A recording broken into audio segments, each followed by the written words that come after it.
Ocean pollution occurs when substances are used by humans, such as industrial, residential, and also agricultural waste, along with things like excess carbon dioxide and the invasion of organisms that, when entering the ocean, can cause very harmful effects. While some of you may not go to the beach or also think that ocean pollution is not that big of a deal, it actually is. As stated in the article by the website 4Ocean, ocean pollution has become increasingly apparent in the late 1960s, with the majority of the research being done on plastic litter. Ocean pollution isn't just categorized by plastic pollution. It also includes oil spills and agricultural runoff. The first point that I'll be going over is plastic pollution. Plastic pollution has many different impacts because of the many different forms that plastic comes in. For example, water bottles, bags, lids, and even containers. The most visible impacts that are caused by plastic pollution is the ingestion, suffocation, and even the entanglement of hundreds of marine species. Plastic materials are often mistaken for prey by whales, turtles, fish, and even some coastal seabirds. Plastics can absorb pollutants that are in the water, and these particles that are in the water contain many toxic chemicals along with the plastics that contain toxic chemicals. As stated by Emma Bryce in China, the dialogue Ocean, when animals consume these toxin-infused particles, they can suffer severe organ damage, alter their ability to reproduce, and also become more susceptible to disease.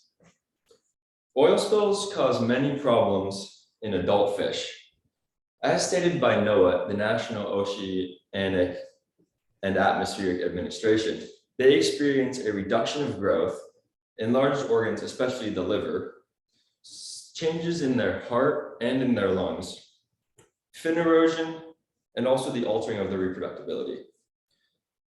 The eggs of fish and also fish larvae are also severely susceptible to lethal and sometimes non-lethal impacts of oil spills. Oil spills do not just harm marine life. It also causes problems for birds, plants, and sometimes even humans. Since majority of the oil spills that happen are localized, as mentioned by safewater.org, oil can severely contaminate beaches and also sediments that reside in the soil, which can lead to reduced crop growth and even lead to crop death.